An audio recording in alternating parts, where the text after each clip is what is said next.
Hey everyone, and welcome back to the channel. You've probably heard quotes like "Beauty lies in the eyes of the beholder," or "Only the dead have seen the end of war." These powerful statements are often attributed to the great philosopher Plato. But did he actually say them? And what did he truly mean by the things he did say? Today, we're diving deep into the mind of one of history's most influential thinkers to decode what Plato really meant. Stick around, because you might be surprised by what we uncover. First, a quick refresher on the man himself. Plato was an Athenian philosopher who lived around 428 to 348 BCE. He wasn't just some guy in a toga thinking deep thoughts. He was a student of the legendary Socrates and the teacher of another giant, Aristotle. This trio basically laid the entire foundation for Western philosophy. Plato founded the Academy in Athens, one of the very first institutions of higher learning in the Western world, where subjects like philosophy, mathematics, and astronomy were taught. He wrote extensively, but in a unique style. Most of his works are dialogues, like plays, featuring his teacher Socrates as the main character. This can make it tricky to separate Plato's own ideas from those he attributed to Socrates. Now let's tackle one of the most famous quotes, often misattributed to him. "Only the dead have seen the end of war." It's a powerful, haunting line, right? It sounds like something a profound philosopher would say. The problem is, there's no evidence Plato ever wrote or said it. The quote was actually popularized by General Douglas MacArthur in the 20th century. While Plato certainly wrote about conflict and justice, this specific bleak statement isn't found in his dialogues. It's a great example of how quotes can take on a life of their own online, getting attached to famous names to give them more weight. So what did Plato actually say?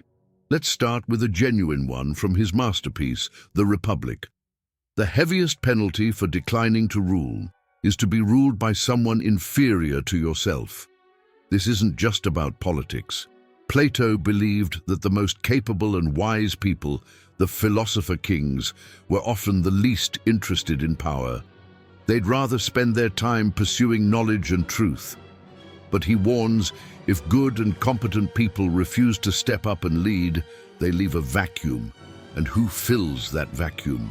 Often it's the power-hungry, the incompetent, or the corrupt. This applies to so many areas of life, from national politics to a simple group project. If you don't take responsibility, you can't complain when someone less qualified takes charge and makes a mess of things. It's a call to civic duty, urging us to participate and ensure leadership is in capable hands. Next up, another classic from The Republic. "We can easily forgive a child who is afraid of the dark. The real tragedy of life is when men are afraid of the light." This is pure Plato, and it gets right to the heart of his philosophy.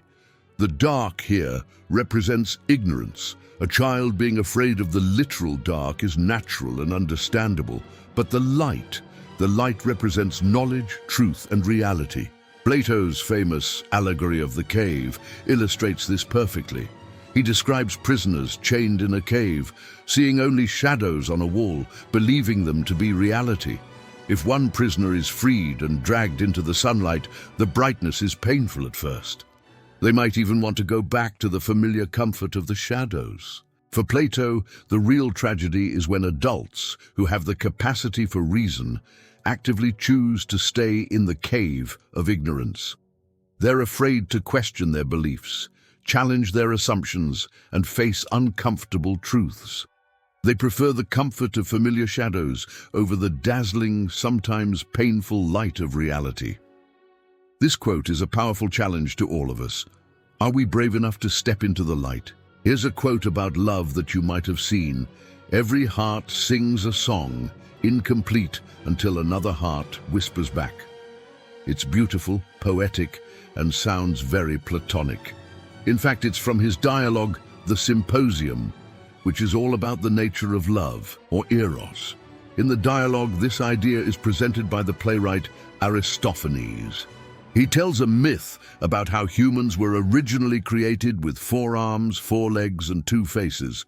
Fearing their power, Zeus split them in 2, dooming them to spend their lives searching for their other half. So this feeling of incompleteness, of searching for a soulmate who completes our song, comes from this story within a story. For Plato himself, though, this was just one step on the ladder of love.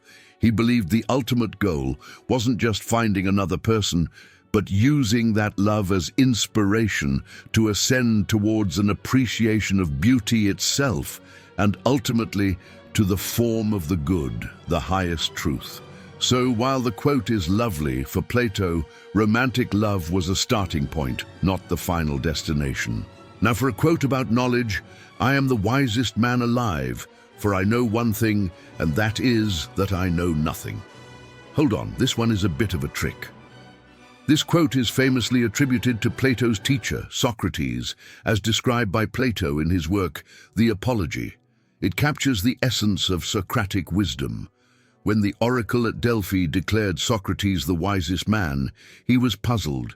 He went around questioning people who were supposedly experts, politicians, poets, craftsmen, and found that they all thought they knew a lot, but they actually didn't. Socrates concluded that his own wisdom lay not in having all the answers, but in recognizing the limits of his own knowledge. He was aware of his own ignorance. This concept, known as Socratic ignorance, is a cornerstone of philosophy. It's the starting point for all genuine inquiry. You can't learn anything if you think you already know it all. So while Plato wrote it down, this pearl of wisdom belongs to Socrates. It's a timeless reminder to stay humble, stay curious, and never stop questioning. Let's look at another one from the Republic that speaks volumes about education. The direction in which education starts a man will determine his future in life. This is incredibly direct and modern sounding. Plato was a huge believer in the power of education, not just to learn facts, but to shape character. He argued that the state's most important function was to provide a rigorous and comprehensive education system. For him, education wasn't about cramming information into a child's head. He used a powerful metaphor. Education is like turning the whole soul towards the light. It's about nurturing a person's innate capacity for reason, virtue, and justice. The lessons we learn, the habits we form, and the values we are taught in our youth set the entire trajectory for our lives. What we are exposed to as children, the stories, the music, the role models, shapes our very soul. This quote emphasizes that education isn't just a phase. It's the fundamental foundation upon which a person and an entire society is built. Plato's ideas have echoed through millennia for a reason. They challenge us to think critically about justice, reality, knowledge, and the very purpose of our lives. By looking past the misquotes and understanding the context, we can see that his philosophy is as relevant today as it was in ancient Athens. He encourages us to question everything, to seek the truth, even when it's difficult, and to take responsibility for building a better self and a better society. So the next time you see a profound quote attributed to Plato, take a moment to dig a little deeper. You might just find a whole world of thought waiting to be discovered.